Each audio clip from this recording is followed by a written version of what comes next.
Hey everyone, and welcome back to Listen to Single Podcast.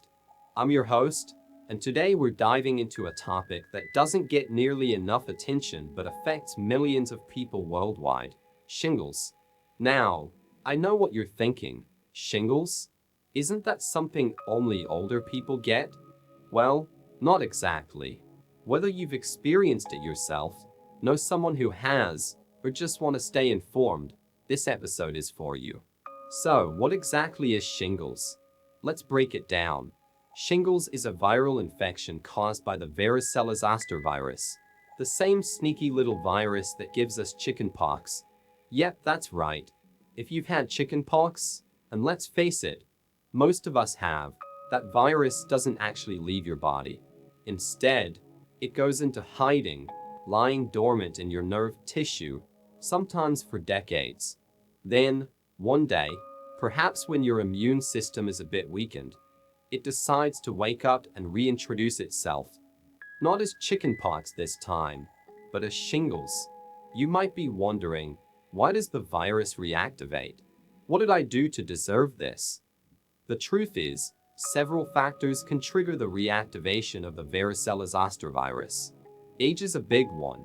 As we get older, our immune systems naturally become less robust. People over the age of 50 are particularly susceptible, but don't be fooled. Shingles can affect anyone who's had chickenpox, even younger adults and, in rare cases, children. Other factors include stress, and who isn't stressed these days? Certain medical treatments like chemotherapy or long-term steroid use, and health conditions that weaken the immune system, such as HIV/AIDS or cancer. Alright, so how do you know if you're dealing with shingles? What are the telltale signs? Early symptoms can be a bit tricky because they often mimic other conditions. You might start off feeling like you're coming down with the flu. Think fever, chills, headache, and fatigue. Then, you might notice a tingling, itching, or burning sensation in a specific area on one side of your body. This is where shingles gets a bit more distinctive. Unlike other rashes, shingles usually appears as a stripe of blisters wrapping around either the left or right side of your torso. But it can also show up on your face, neck, or even around one eye, which can be particularly serious. The rash typically develops a few days after the initial pain or tingling starts. You'll see clusters of fluid-filled blisters that eventually break open and crust over. It's not a pretty sight and can be quite painful. Some people describe the pain as sharp, throbbing, or stabbing. If you experience any of these symptoms, especially the combination of pain and a rash on one side of your body, it's important to see a healthcare professional promptly. Early diagnosis and treatment can make a big difference in how severe the outbreak is and how quickly you recover. Now, let's talk about treatment options. Unfortunately, there's no cure for shingles. But don't lose hope.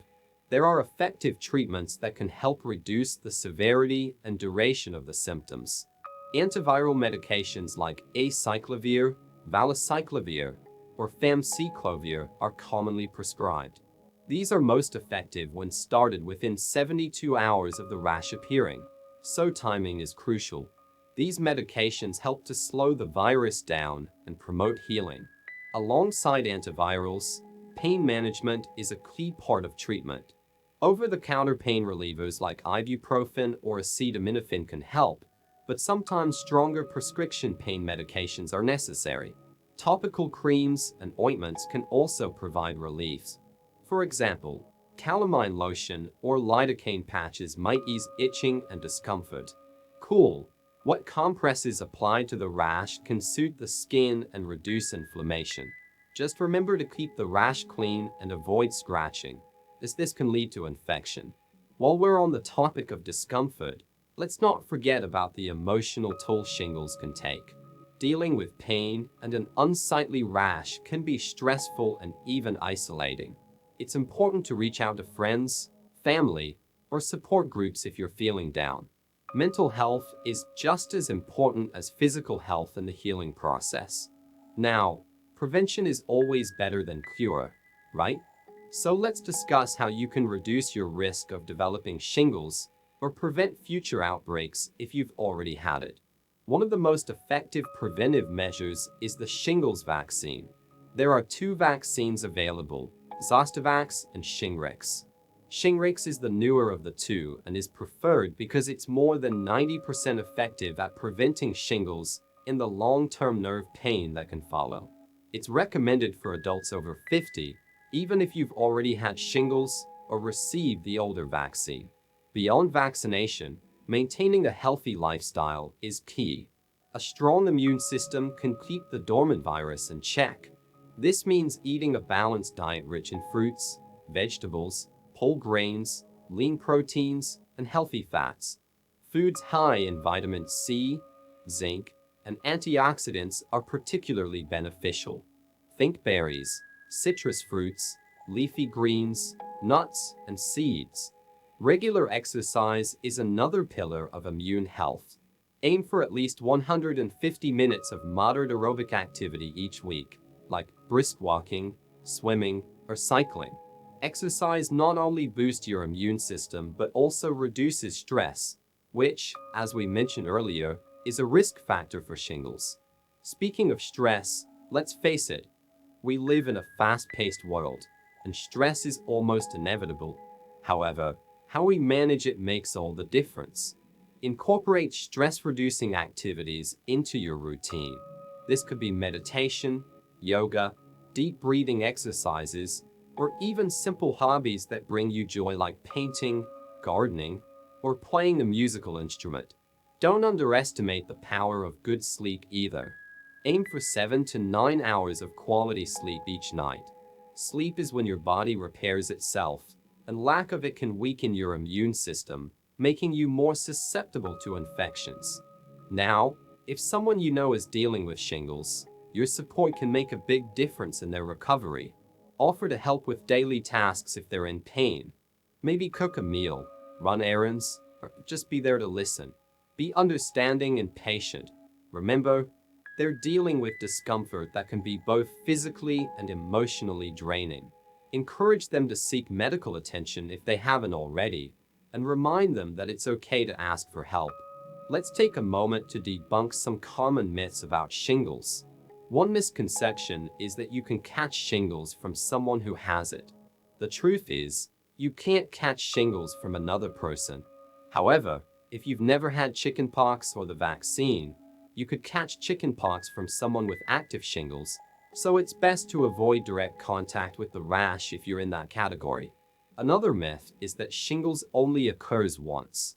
While it's less common, shingles can recur, especially if your immune system becomes weakened again. That's why vaccination and maintaining a healthy lifestyle are so important. Before we wrap up, let's touch on a potential complication of shingles called postherpetic neuralgia.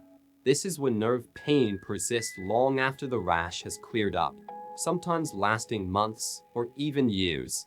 It's more common in older adults and can significantly impact quality of life. Early treatment of shingles can reduce the risk of developing this condition. So again, timely medical attention is crucial. Alright, folks, that was a lot of information, but I hope it was helpful. Shingles may not be a fun topic, but it's an important one.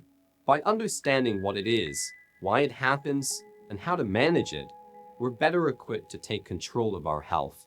If you think you might have shingles or are at risk, don't hesitate to reach out to a healthcare professional for personalized advice. And remember, taking care of your health isn't just about treating conditions when they arise. It's about preventive care and maintaining a balanced lifestyle.